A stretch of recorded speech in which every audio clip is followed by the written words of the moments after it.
Hello friends, नमस्कार। स्वागत है आपका फार्मा हर्ट्स में। दोस्तों, आज के वीडियो में हम डिस्कस करने वाले हैं अकाउंटिंग कॉन्सेप्ट्स के बारे में। अकाउंटिंग कॉन्सेप्ट को हम अकाउंटिंग प्रिंसिपल भी बोलते हैं। ये क्या होता है? कॉन्सेप्ट या प्रिंसिपल या धारणा जिसको हम बोलते हैं, ये क्या होता है? ध्यान से सुनिएगा। जैसे अकाउंटिंग के बारे में मैंने आपको बताया था कि लेखा जोखा। अकाउंटिंग का मतलब हो, जैसे जो भी चीज़ें आप बिजनेस कर रहे हो उसमें जो भी ट्रांजैक्शंस करते हो, जो भी पैसा लगाते हो, जो भी पैसा निकालते हो, उस सबको अकाउंटिंग के जरिए उसे नोट किया जाता है, रिकॉर्ड किया जाता है। अब अकाउंटिंग कॉन्सेप्ट्स क्या हैं? मतलब वो आइडिया जिसके ऊपर अकाउंटिंग का प्रोसेस निर्भर करता है, डिपेंड करता है, उसे हम कॉन्सेप्ट बोलते हैं। मतलब concept is a general idea या जनरल थॉट्स, या फिर आप कॉन्सेप्ट बोल सकते हो या प्रिंसिपल बोल सकते हो। तो आज हम उन्हीं अकाउंटिंग कॉन्सेप्ट्स के बारे में बात करेंगे। एक्चुअली जितनी भी अकाउंटिंग की प्रोसेस होती है वो कॉन्सेप्ट के ऊपर ही निर्भर करती है, ठीक है। मतलब पूरे वर्ड की अगर मैं बात करूं तो पूरे वर्ड में जो अकाउंटिंग की प्रोसेस होती है, प्रोसीजर होता है, वो सेम होता है, एक जैसा होता है। और क्यों एक जैसा होता है? क्योंकि वो सभी जो अकाउंटिंग करते हैं वो उसके कॉन्सेप्ट को फॉलो करते हैं। एक्चुअली अगर हम कॉमर्स बैकग्राउंड के स्टूडेंट्स की बात करें या फिर मैं कॉमर्स की ही बात करूं, चल करके हम एमकॉम, बीकॉम, ठीक है, तो बहुत सारे प्रकार के कॉन्सेप्ट्स होते हैं, बहुत सारे प्रकार के अकाउंटिंग कॉन्सेप्ट्स होते हैं।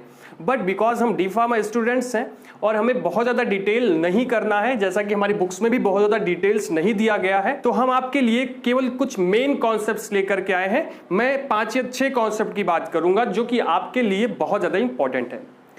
तो फ्रेंड्स, चलिए देखते हैं वो कौन से कॉन्सेप्ट हैं।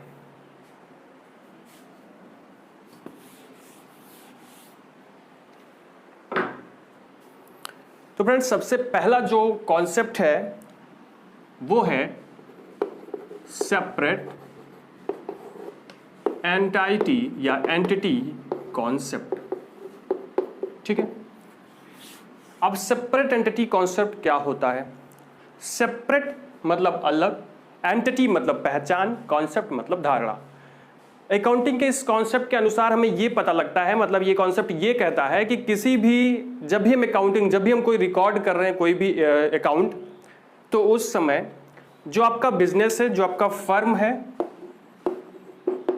वो उसकी एक अलग एंटिटी होगी, उसकी एक अलग पहचान होगी। जबकि जो भी ये बिजनेस चला रहा है उसकी अलग पहचान होगी। जैसे जो भी इसका मालिक है, जो भी ऑनर है, उसकी अलग पहचान होगी। मतलब the business and the owner has separate entity, मतलब दोनों की अलग अलग पहचान है। जैसे मान लीजिए कि जो भी प्रॉफिट बिजनेस का होता है वो ऑनर का नहीं है, जो ऑनर का प्रॉफिट है वो बिजनेस का नहीं है, जो भी हार्म जो है बिजनेस का होता है, जो भी लॉस बिजनेस का होता है, जो भी लॉस ऑनर का होता है, उसका अपना अपना लॉस होता है, ठीक है। मतलब दोनों अलग अलग चीज़ है। कोई भी चीज़ अगर हम बिजनेस के अंदर अकाउंटिंग कर रहे हैं तो वो बिजनेस का ही नाम लिखा जाएगा, ऑनर का नाम नहीं लिखा जाएगा। इसी तरह से इस कॉन्सेप्ट के अनुसार मान लीजिए अगर सोल प्रोप्राइटरशिप नहीं है, कोई पार्टनरशिप है, तो पार्टनरशिप में क्या होता है कि बहुत सारे प्रकार के लोग होते हैं, कई पार्टनर्स होते हैं, तो अलग अलग पार्टनर्स की अलग अलग पहचान होगी, बिजनेस की फर्म की अलग पहचान होगी। आपके बिजनेस के अंदर जो मैनेजर्स हैं, जो क्रेडिटर हैं, उनकी अलग पहचान होगी, जबकि बिजनेस की अलग पहचान होगी। सेपरेट एंटिटी कॉन्सेप्ट ये कहता है। इससे होता क्या है, हमें बिजनेस के फाइनेंशियल स्टेटमेंट के बारे में चीजें पता चलती है। मतलब जो भी रिकॉर्ड्स हमें पता चलता है वो केवल बिजनेस के बारे में पता चलता है, और ये फायदा क्रेडिटर्स को होता है, ये फायदा बाहर जो भी आउटसाइडर होते हैं बिजनेस के अंदर उनको होता है, और साथ साथ में जो बिजनेस के इनसाइडर होते हैं, जैसे बिजनेस के जो मैनेजर होते हैं, जो नीति निर्देशक होते हैं, उन लोगों को भी फायदा होता है, क्योंकि उन्हें बिजनेस के बारे में, बिजनेस के जो फाइनेंशियल स्टेटमेंट्स हैं उसके बारे में चीजें पता चलती हैं, और वो उसी प्रकार से बिजनेस को आगे रन करा सकते हैं। तो इसलिए सेपरेट एंटिटी कॉन्सेप्ट को फॉलो करना किसी भी अकाउंटिंग प्रोसेस के लिए बहुत ज्यादा जरूरी होता है। अब अगर हम next concept dual aspect concept की बात करें, डुअल एस्पेक्ट से आपको आसानी से समझ में आएगा। डुअल एस्पेक्ट मतलब दोहरा एस्पेक्ट, ठीक है। ये जो कॉन्सेप्ट है ये मेनली डुअल एंट्री सिस्टम में काम आता है, डबल एंट्री सिस्टम में काम आता है। ये इसके जरिए हमें ये पता चलता है, मतलब ये कॉन्सेप्ट, दिस कॉन्सेप्ट सेज अगर हम कोई भी ट्रांजैक्शन बिजनेस के अंदर करते हैं तो बिजनेस के हमेशा 2 अकाउंट अफेक्ट होंगे। बात समझ में आई? अगर आप कोई भी चीज डेबिट करते हैं तो क्रेडिट अफेक्ट होगा, क्रेडिट करते हैं तो डेबिट अफेक्ट होगा। ठीक है, मतलब ऐसा समझ लीजिए, अगर आप कोई चीज डेबिट करते हैं तो कोई चीज क्रेडिट होगी, कोई चीज क्रेडिट करते हैं कोई चीज डेबिट होगी। ठीक है, कहने का मतलब डुअल एस्पेक्ट कॉन्सेप्ट के जरिए हमें यह पता चलता है बिजनेस के अंदर अगर हम कोई भी ट्रांजैक्शन करते हैं तो उसे 2 बार लिखा जाना चाहिए। ठीक है, और उससे 2 अकाउंट प्रभावित होते हैं। तो चलिए देख लेते हैं। एक छोटा सा यहां पे मैं आपको एग्जाम्पल दे रहा हूं। एक इक्वेशन है, एसेट्स बराबर होता है लायबिलिटी प्लस कैपिटल। ठीक है, तो अगर आपका एसेट क्या है, आपके कंपनी के अंदर एसेट क्या है, जितनी भी आपकी लायबिलिटीज हैं उसको आप कैपिटल से जोड़ दो, वो आपकी एसेट्स है। बात समझे, ध्यान से देखिएगा। एसेट बराबर क्या होता है, लायबिलिटीज प्लस कैपिटल। अब इसमें से आप किसी भी चीज में ट्रांजैक्शन करते हो, आप लायबिलिटी का ट्रांजैक्शन कर, कैपिटल का ट्रांजैक्शन करो, एसेट का ट्रांजैक्शन करो। एसेट का ट्रांजैक्शन अगर आप कर रहे हो तो आपकी लायबिलिटी या कैपिटल प्रभावित होगी। कैपिटल को अगर आप ट्रांजैक्ट कर रहे हो तो आपका लायबिलिटी और एसेट प्रभावित होगा। लायबिलिटी का ट्रांजैक्शन करते हो तो आपकी कैपिटल और एसेट प्रभावित होगी। मतलब इतना समझ लीजिए, अगर आप लायबिलिटी या कैपिटल में कुछ भी चेंज कर रहे हो तो आपका एसेट प्रभावित होगा। आप अगर एसेट में कुछ भी प्रॉब्लम कर रहे हो, कुछ भी ट्रांजैक्शन कर रहे हो, कुछ भी चीज निकाल रहे हो तो आपकी लायबिलिटी या कैपिटल दोनों में से एक चीज प्रभावित होगी। ठीक है, छोटा सा एग्जांपल देखिए। मैंने पहले आपको बताया था कि आपकी कैपिटल आपका पैसा भी होगा और आपने जो भी सामान लगाया वो होगा। तो मान लीजिए आपने अपने बिजनेस के अंदर में क्या लगाया था, आपने अपने बिजनेस के अंदर में अपनी गाड़ी लगा दी। ठीक है, अब हुआ क्या कि जब आपने गाड़ी लगाई तो आपका एसेट बढ़ा था। ठीक है, आपका एसेट बढ़ा था। आपने अपनी गाड़ी निकाल ली तो आपका एसेट कम हो जाएगा। देखिए, आप कैपिटल में छेड़छाड़ कर रहे हो, आपका एसेट प्रभावित हो रहा है। कैपिटल में छेड़छाड़ करोगे आपका एसेट प्रभावित होगा। बात समझ में आई? इसी तरह से समझ लीजिए, ये होता है डुअल एस्पेक्ट कॉन्सेप्ट। ठीक है, नेक्स्ट हम बात करते हैं अकाउंटिंग पीरियड कॉन्सेप्ट की। देखिए, अकाउंटिंग पीरियड कॉन्सेप्ट को पीरियोडिसिटी कॉन्सेप्ट भी बोलते हैं। अकाउंटिंग पीरियड कॉन्सेप्ट है ही है। इसमें होता क्या है कि इस कॉन्सेप्ट के जरिए ये बताया जाता है कि आपका जो बिजनेस है उसका एक अकाउंटिंग पीरियड होना चाहिए। अब अगर हम बात करें बिजनेस लॉज की, बिजनेस एक्ट की या कंपनी एक्ट की या बैंक कंपनी एक्ट की, तो उसमें ये बताया जाता है कि आपका जो अकाउंटिंग पीरियड होगा वो 1 ईयर का होना चाहिए। 1 ईयर से ज्यादा नहीं होना चाहिए, कम से कम 1 ईयर का होना चाहिए। अब चलिए देखिए, अकाउंटिंग कॉन्सेप्ट में होता क्या है। अकाउंटिंग पीरियड कॉन्सेप्ट में ये बताया जाता है कि अकाउंटिंग पीरियड कॉन्सेप्ट के अंदर, मतलब अकाउंटिंग पीरियड के अंदर में आपको अपने बिजनेस की जो फाइनेंशियल स्टेटमेंट है उसका एक रिकॉर्ड बनाना है और उसे पब्लिश करना है। नहीं समझ में आया? ध्यान से सुना। अकाउंटिंग पीरियड कॉन्सेप्ट हमसे ये कहता है कि जो भी बिजनेस आपका है उसका जो फाइनेंशियल स्टेटमेंट है उसको आप 1 साल के अंदर में, या जो भी आपका अकाउंटिंग पीरियड है, 1 साल हो सकता है, 2 साल नहीं हो सकता, 1 साल हो सकता है, 6 महीने हो सकता है, 3 महीने हो सकता है। आप उस टाइम पीरियड के अंदर में अपने बिजनेस का जो फाइनेंशियल स्टेटमेंट है उसको आप रिकॉर्ड करोगे, उसको पब्लिश करोगे, जिससे जो भी आपके इन्वेस्टर्स हैं, जो भी क्रेडिटर हैं, जो भी आउटसाइडर हैं, उनको आपके बिजनेस के स्टेटमेंट के बारे में पता चले। अब 1 साल से ज्यादा क्यों नहीं रखा जाता? क्योंकि जो भी इन्वेस्टर्स हैं, जो भी लोग हैं, वो ज्यादा समय तक आपका वेट नहीं कर सकते हैं। अब ये 1 साल कहां से कहां हो सकता है? 1 जनवरी से 31 मार्च तक हो सकता है, या 1 जनवरी से 31 दिसंबर तक हो सकता है, या फिर 1 अप्रैल से 31 मार्च तक आपका जो अकाउंटिंग पीरियड है वो होना चाहिए। लेकिन कभी कभी पार्टनरशिप होती है, जब टूट जाती है तो इसे बीच में ही अकाउंटिंग पीरियड कंप्लीट कर दिया जाता है। ठीक है, तो अकाउंटिंग पीरियड क्यों जरूरी है और इससे क्या हमें फायदा मिलता है? अकाउंटिंग पीरियड से किसी भी बिजनेस की ईयर बाय ईयर हमें फाइनेंशियल स्टेटमेंट पता चलती है।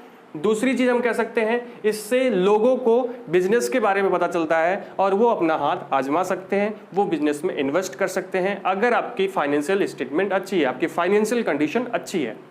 ठीक है, तो इसलिए अकाउंटिंग पीरियड बहुत ज्यादा जरूरी होता है। अब हम नेक्स्ट बात करते हैं मनी मेजरमेंट कॉन्सेप्ट की। मनी मेजरमेंट कॉन्सेप्ट क्या है? ध्यान से सुनिएगा। मनी मेजरमेंट कॉन्सेप्ट ये कहता है कि जो भी आपका बिजनेस है उसके अंदर में जो भी चीज़ें होती, जो भी ट्रांजैक्शंस होते हैं, जो भी एसेट्स हैं, जो भी आप कैपिटल लगाते हो, जो भी आपकी लायबिलिटीज हैं, ठीक है, अकाउंटिंग बुक के अंदर में आप वही चीज़ लिख सकते हो अपने बिजनेस की जो कि हम पैसे में काउंट कर सकते हैं, जो कि हम मनी में काउंट कर सकते हैं। देखिए, समझने का मतलब है मनी मेजरमेंट कॉन्सेप्ट, मतलब ऐसा कॉन्सेप्ट जो हमें से ये कहता है अकाउंटिंग बुक के अंदर आप उन्हीं चीज़ों को लिख सकते हो जिनको हम पैसे में बदल सकते हैं, ठीक है। या फिर ऐसे भी कह सकते हो अब इसमें क्या होता है कि मनी मेजरमेंट कॉन्सेप्ट के जरिए हमें जो भी हम अकाउंटिंग बुक में लिखते हैं, हम उसमें हमेशा और हमेशा पैसे की भाषा लिखते हैं, रुपए की भाषा लिखते हैं, मनी की भाषा लिखते हैं। एग्जाम्पल से आप समझोगे। एग्जाम्पल ध्यान से देखिए, आपके बिजनेस के अंदर 2 एकड़ लैंड है, जमीन है, ठीक है, 15 व्हीकल्स हैं, गाड़ियां हैं आपके बिजनेस के अंदर, ठीक है, 15 टेबल्स हैं आपके बिजनेस के अंदर, ये सभी एसेट्स हैं। आपके पास 2 लाख रुपए कैश है, 1 2 3 4 5, 2 लाख रुपए कैश है। अब मान लीजिए आपको अकाउंटिंग बुक बनानी है, तो आप उसमें ये नहीं लिखोगे कि आपके बिजनेस के अंदर 2 एकड़ लैंड है, 2 एकड़ जमीन है, 15 व्हीकल्स हैं, 15 टेबल्स हैं, ठीक है, ऐसे नहीं लिखोगे। आपको क्या लिखना पड़ेगा? 2 एकड़ जमीन आपने कितने की खरीदी थी उसको लिखना है, 15 व्हीकल कितने रुपए के हैं उसको लिखना है, 15 टेबल उसको लिखना है, फिर आपको 2 लाख रुपए कैश लिखना है। अब कैसे लिखना पड़ता है इसको, ध्यान से देखिएगा।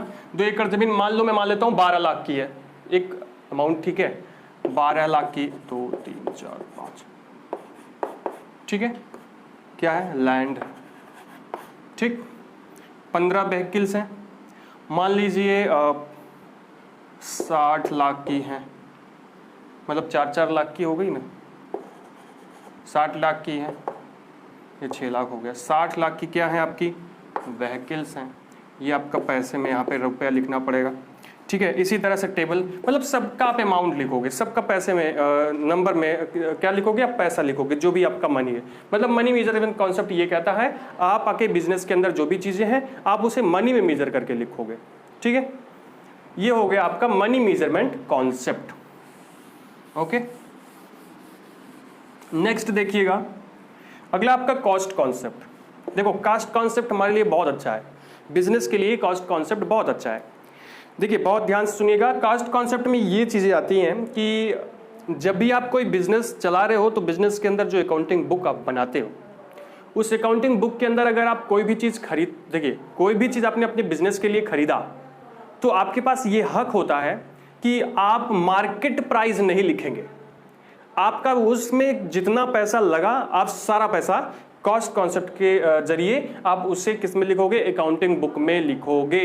लेकिन सब कुछ डिटेलिंग होनी चाहिए। देखिए क्या होता है, आपने कोई मशीन खरीदी 50,000 की, कोई मशीन खरीदी 50,000 की अपने बिजनेस के लिए, मान लीजिए टैबलेट कैप्सूल कुछ बनाना था आपको, 50,000 रुपए की आपने मशीन खरीद ली, ये आपको पड़ गई मार्केट प्राइस में। अब मार्केट प्राइस आपको नहीं लिखना है कि मशीन का 50,000 रुपए, आपने इसको ट्रांसपोर्ट करवाया तो ट्रांसपोर्ट का कितना लग गया, मान लो 1,000 रुपये ट्रांसपोर्ट का लगा, ठीक है। इंस्टॉल करवाया 1,000 रुपये उसका लगवाया, मतलब उसको अपनी जगह पे लगाया, ठीक है, 1,000 उसका लगा। टिप आपने दे दी 200 रुपये उसको।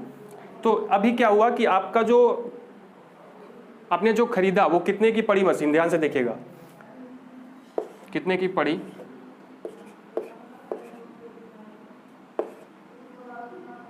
आई एम सॉरी,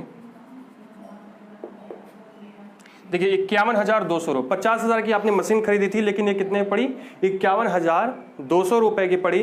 तो आप कॉस्ट कॉन्सेप्ट का सहारा लेकर के अपनी अकाउंटिंग बुक में जो मशीन की प्राइस है जो मशीन की प्राइस है उसको क्या लिखोगे, 51,200 रुपए। मतलब ये लीगली आप इसको लिख सकते हो। कौन सा कॉस्ट कॉन्सेप्ट ये बोलता है कि आपने जो भी सामान खरीदा है, कोई जरूरी नहीं उसको आप मार्केट प्राइस ही लिखो, आपका उसमें जितना पैसे लगे आप सारा इंक्लूड करके आप उसको अकाउंटिंग बुक में दिखा सकते हो कि ये मशीन या ये चीज़ हमें इतना ही पड़ी है।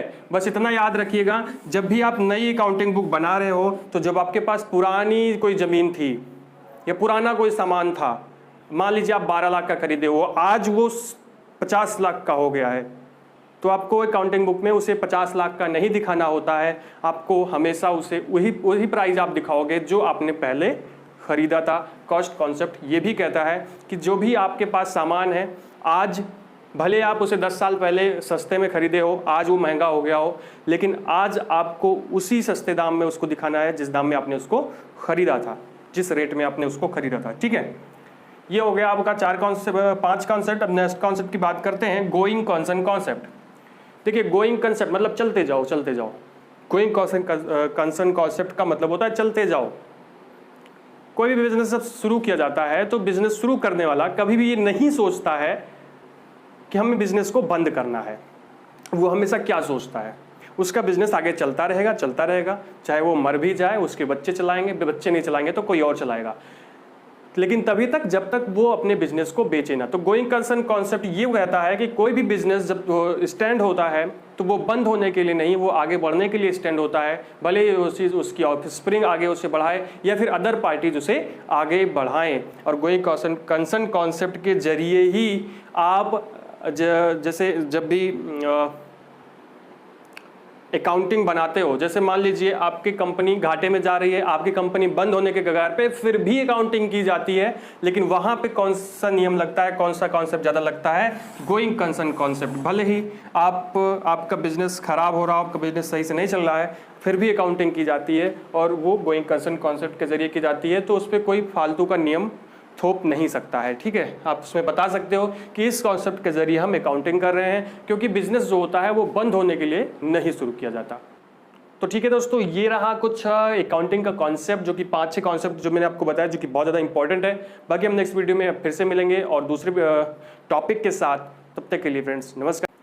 दोस्तों, अगर आपको वीडियो अच्छा लगा हो तो चैनल को सब्सक्राइब कीजिएगा, वीडियो को लाइक कीजिएगा और शेयर कीजिएगा, हमें इंस्टाग्राम पर फॉलो कीजिएगा। Thank you.